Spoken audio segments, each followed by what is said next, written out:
Welcome back, guys. It is time. There he is, getting ready. Slayers Boxer, fighting to keep his GSL hopes alive. And there's his opponent, MVP Avenge, also known as Explosion NL. Explosion NL.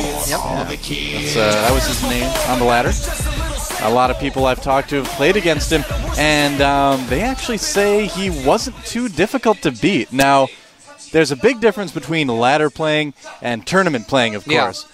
But and obviously he's very good. He's in Code A. He made it through the qualifiers. That's not easy. Nobody has an easy road through the Code A qualifiers. So he's here. He's here because he deserves to be here. And I cannot think of a more intimidating person to go up against in my first game in Code A ever than Slayers Boxer. Yeah.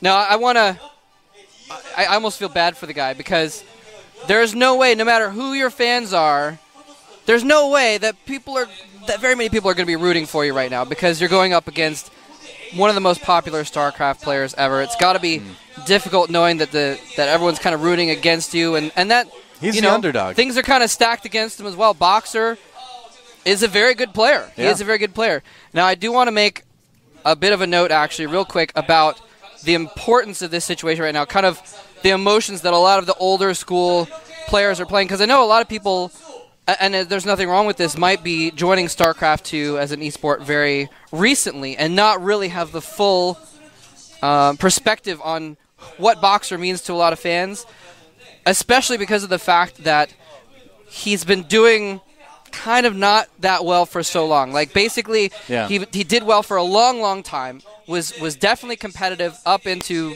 the middle of the decade or something like that, and then started not quite doing so well. He kind of started getting surpassed literally by his students. Yep. Very famously, I Love Uv, his student, beat him in the finals of a Star League, and that was kind of the beginning of the end for him. We are going to get into this game, though. Let's see if the Emperor can take on the newcomer. All right. This is huge, guys. This is the biggest match in Code A yet so far. There's our red Terran player. He is the Emperor himself. It is Slayers Boxer. Slayers Boxer. Spawning down at the bottom of GSL Crevasse. There he is. He gets a special code because he's Slayers Boxer. All the other Slayers players. I'll hold back from waxing on too much, but okay. I wonder if they're going to do the other player, though. Maybe I should wait. They won't even do him. It's just maybe I Boxer. should wait. Yeah, that's right. So there he is. He hasn't had a lot of success in GSL lately, but he's done very well in some other tournaments. Yeah. So I feel like he's on a bit of a comeback. He wants to win this more than a lot of other matches. Yeah, he actually got knocked out last season by Nesty, Sen, and Ensnare, so not an easy group. There's our blue Protoss player, the underdog. Will he be able to come out on top and take down the top guy in StarCraft 1 for a long time? He is the one and only MVP Avenge. There's the Avenge. And he's actually got a good amount of fans here. A louder cheer than I was expecting.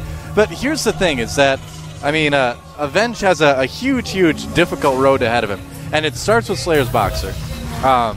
It's his first time in the GSL. We saw it on that screen right there. So you can bet that he has probably trained harder for this than any other match of his life as well. He's not going to go easy on his opponent because of his opponent's status or anything like that. No, and that's the thing is, you can't think of that. You even have the Wind trying as hard as he can to knock out his student MC. MC knocking out his teacher with the Wind. So people don't pull punches. Everyone knows that it's a competition, and when you get to the stage, you have to do what you can. You have to play for yourself. I want to just say real quick, thanks to LG, Intel, and G-Skill for sponsoring these great matches, sponsoring the GSL. Without them, of course, we would not have Slayers Boxer versus anybody. We would just be sitting at home watching a different game. So thank you to our sponsors. Now, I wanted to mention something too really quickly as I talked to Slayers Sella, the coach for Slayers, as I often do before a lot of the matches here, because he has very good English. And he was actually saying that Slayers Boxer was a little bit more nervous than usual about this game. And not just because it's such a big match, not just because he's worried about getting knocked completely out of GSL, but because he's playing against a Protoss player And his TVP, he feels, isn't quite as good as his other matchups, and people know his style so well, he's worried that the Protoss player is just going to really try to hard counter it as much as possible. So interesting to note that the Emperor is a little bit more nervous than usual about this. We'll have to see if it proves to be valuable or not. Yeah, no, the probe actually gets in. He had put a Marine out in front to pick off that probe, but must have mismicroed or maybe just didn't catch it in time. And the probe gets in and sees that, in fact, a reactor barracks into expansion. And as you can see, Boxer actually playing very defensively right now, going very barracks heavy early in the game. Didn't proxy the barracks or put it forward or anything like that, like we see him do a lot of times. He's going to play extremely safe this game. He does not want to lose this. If Slayer's Boxer is taken out today, he's going to be eliminated from televised GSL or televised StarCraft 2 matches. Yeah. Now, the point I was going to make earlier, just very quickly, is like I was getting at, Boxer kind of fell out of form. He was not on top for a while. And it was, you know, a wise man once said that any fan of StarCraft is a fan of Slayer's Boxer. And it's the truth. And Stalker poking in, by the way, just seeing what the front looks like. And a lot of us who are fans of StarCraft watch Boxer kind of stagnate for a long time. And it was, you know, almost painful to see, because you always hope for him to do well. As a StarCraft fan, you always have to hope for Boxer to do well. He is pushing out with a few Marines. Now, some of you, a 4-gate coming out from Avenge. All right, so Avenge not messing around either, but he is expanding. Is he going to 4-gate off the he's going to expansion? cancel that, though? He may. I don't know. We'll have to wait and see what happens. It could just be that he wants to stay very safe. Yeah, we'll see if he cancels it. Doesn't look like he did. Boxer didn't actually see the expansion, so it wouldn't really be much of a fake out. All right. Now, for some of you who may be a little bit newer to StarCraft 2 as well, just to kind of put it in other sports terms, or at least American other sports terms, Slayer's Boxer is like Michael Jordan and like Babe Ruth, basically. All the biggest figures you can think of in other sports, that's what Boxer is to StarCraft. Just to kind of put it in a level that someone a little bit newer to the game might be able to kind of grasp. Yeah, and because he did come back and played extremely well in the first few seasons of GSL, all of us old school fans kind of got hope for him again. And so now seeing him here possibly going to be eliminated from the biggest StarCraft 2 tournament, the GSL in his home territory, it's really, we're all kind of on edge, basically. So anyway, I do apologize. I am a bit of a Boxer fanboy, but I don't think there's many people that aren't at least a little bit of a Boxer fanboy. I mean, it's understandable. I mean, in this matchup, Boxer really is the story behind the matchup. MVP Avenge is a new player. No one's really seen him play at all. MVP is kind of a team that we haven't seen much in GSL at all either. But they've actually got something like, what, 5 or 6 players in Code A? Yeah. So obviously a very talented team to get that many players in Code A. I think it was 6 players in Code A. Yeah. 5 of them qualified this season too as well. He actually beat a pretty decent Zerg Cezanne to get into Code A. Cezanne is in a couple other seasons. Yep. No, it's interesting. The word on the street, you said ladder is different than regular play. Wow, Boxer really doesn't want to get smashed. He Man, both players actually playing very, very safe. Neither one being aggressive really at all yet. From what we were... Wow. I'm sorry. Sorry about that. No. It's. I was just going to say, from what we were told by some foreign players that we know that have played Avenge on the ladder, he likes to do all-ins. So that may also be why Boxer's kind of being very protective. Could be too. You may have seen some of Avenge's games.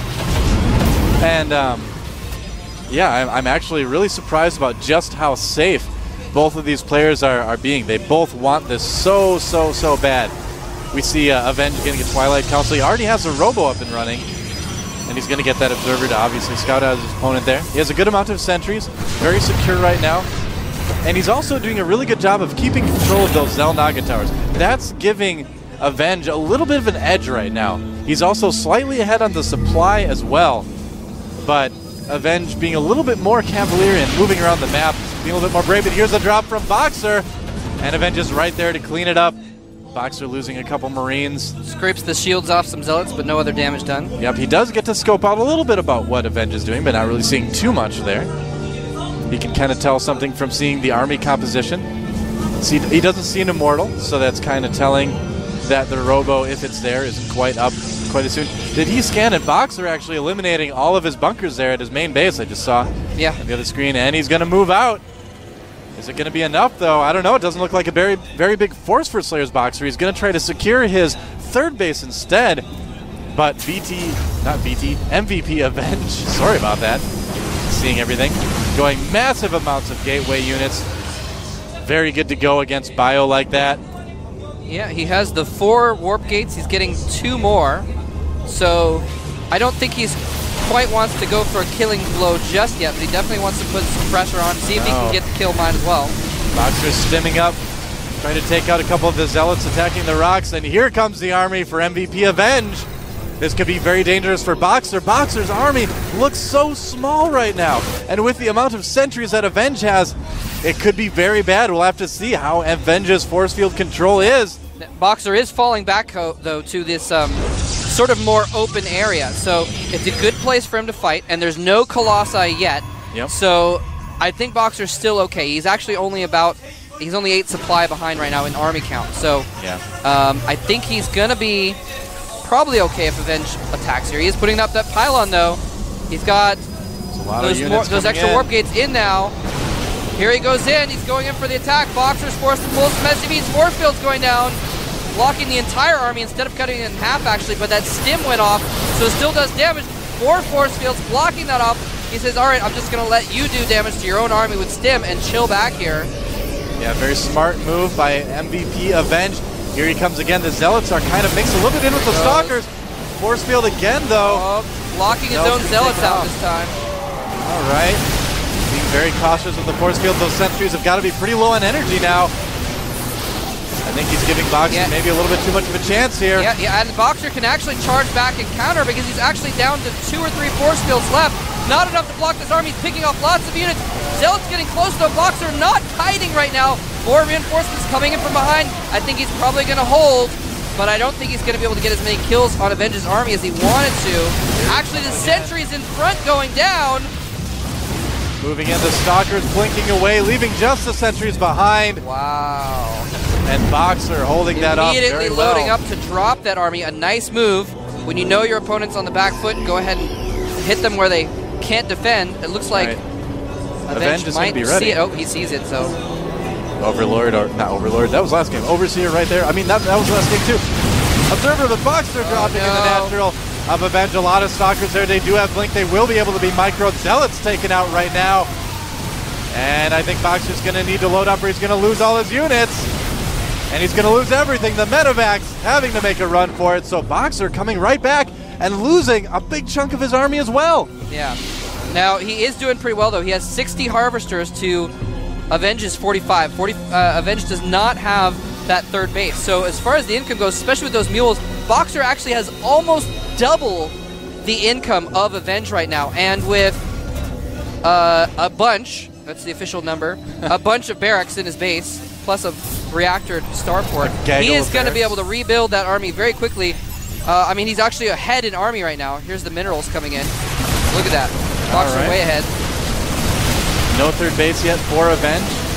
So, as Moltrap mentioned, he will be definitely behind on the economy. Now, that first attack really, really gave Boxer a huge edge in this game. Here comes the first Colossus with a lot of Stalkers to back that up. But only one Colossus is not too terribly difficult to deal with. Depends on the force fields. There's the engagement. Force fields again blocking Boxer from coming in. Boxer stimming ahead. And there are now 2 Colossi out of the field. Stalkers swimming ahead to try to get some bio units. There's a lot of medevacs for Boxer, though. Is it going to be enough? Boxer falling back. Microing a little bit against the Zealots. And it looks like Avenge wants to press this, although I don't know if he should right now. If he can get a good position where he can force the Terran against the wall, he'll be able to do damage, but he hasn't yet. Boxer stimming in to try and take these units down. The Colossi getting sniped. Yes, one Colossus gets sniped, but in the process, a lot of his units go down. Boxer's reinforcements, though, from 8 or 9 barracks, winning the day, and a Viking with very little health, chasing that Colossus away. Boxer holds. Boxer definitely holds. He more than holds. He's got a 4th base about to complete and float to a mineral patches. Now, the attacks from Avenge have been very, very timid almost. Just the force fields not splitting any of Boxer's units off, but splitting them, well, not splitting them at all, keeping them from participating in the fight.